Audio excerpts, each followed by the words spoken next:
All India Muslim personal law board नए वक्फ कानून को लेकर एक मुहिम चला रहा है।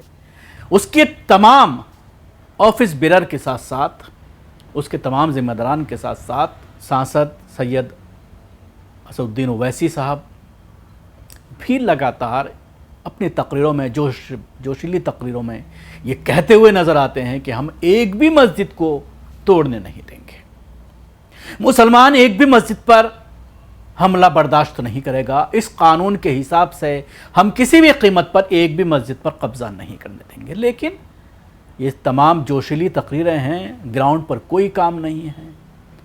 सिर्फ लोगों के सामने स्टेज पर आकर के इस तरह की जोशीली तकरीरें असदुद्दीन ओवैसी के ज़रिए की जाती हैं या फिर बोर्ड के जिम्मेदारान के ज़रिए की जाती हैं। उत्तर प्रदेश में लगातार मस्जिदों का इन्हदाम जारी है।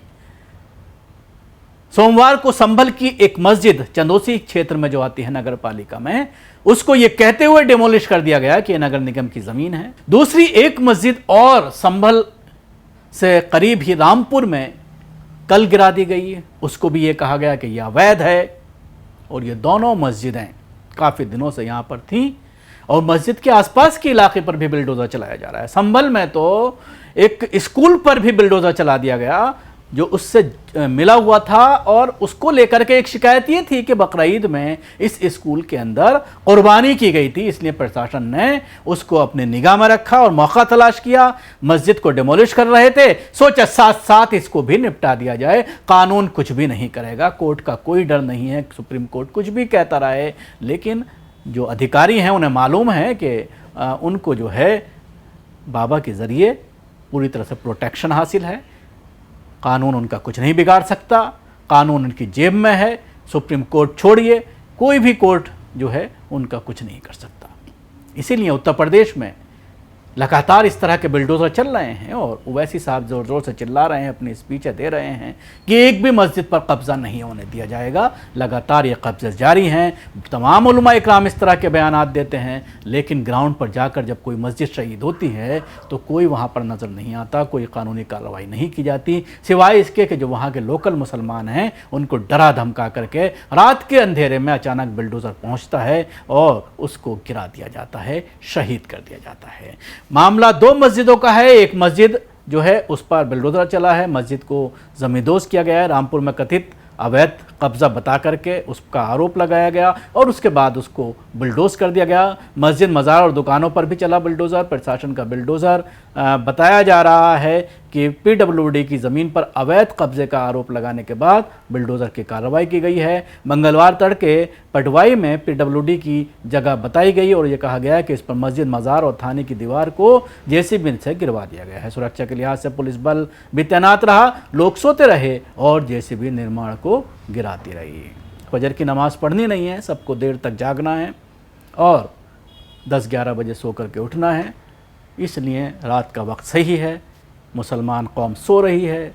आप कहते रहिए कि नमाज़ों में पहुँचिए, मस्जिद पहुँचिए, नमाज अदा कीजिए, मस्जिदों को आबाद कीजिए, लेकिन कौम अभी सो रही है। 7 दिन पहले लोक निर्माण विभाग ने मस्जिद, मज़ार और थाने की दीवार अवैध होने का कारण इसको चिन्हित किया था। मंगलवार तड़के पीडब्ल्यूडी के अधिकारी 5 जेसीबी लेकर मौके पर पहुंच गए।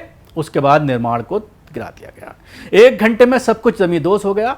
बताया जाता है कि इसमें थाने का मुख्य गेट और 7 दुकानें भी जो है गिरा दी गई।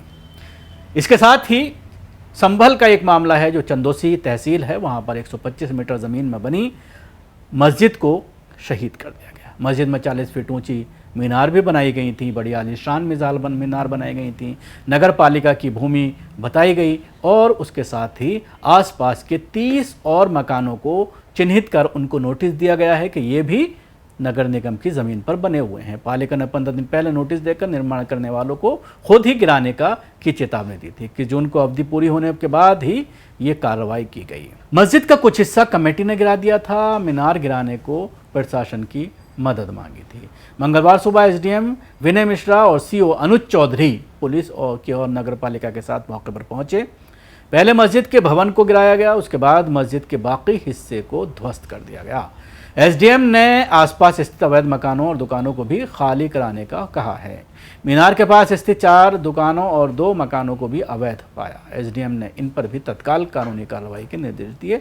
कुछ लोगों ने अवैध मकानों को तोड़ने के भी शुरू कर दिया है। एसडीएम ने बताया है कि सरकारी भूमि पर किसी भी तरह का कब्जा बर्दाश्त नहीं किया जाएगा। उसके साथ ही सख्ती के बाद जीएम इंग्लिश मीडियम स्कूल और मदरसे को अवैध हिस्सा भी ध्वस्त कर दिया गया। स्कूल संचालक लिफाकत को नोटिस भी दिया गया था। 21 जून को अधिकारियों ने स्कूल में बकरीद पर कुर्बानी होने का भी जो है जिक्र किया था नोटिस में, और उसका जवाब मांगा गया था। इस मामले की जांच चल रही थी। इसी दरमियान जब उन्हें लगा कि मस्जिद के पास ये मदरसा भी है, ये स्कूल भी है, तो मौके को गनीमत जाना और हाथों हाथ उसको भी निपटा दिया गया।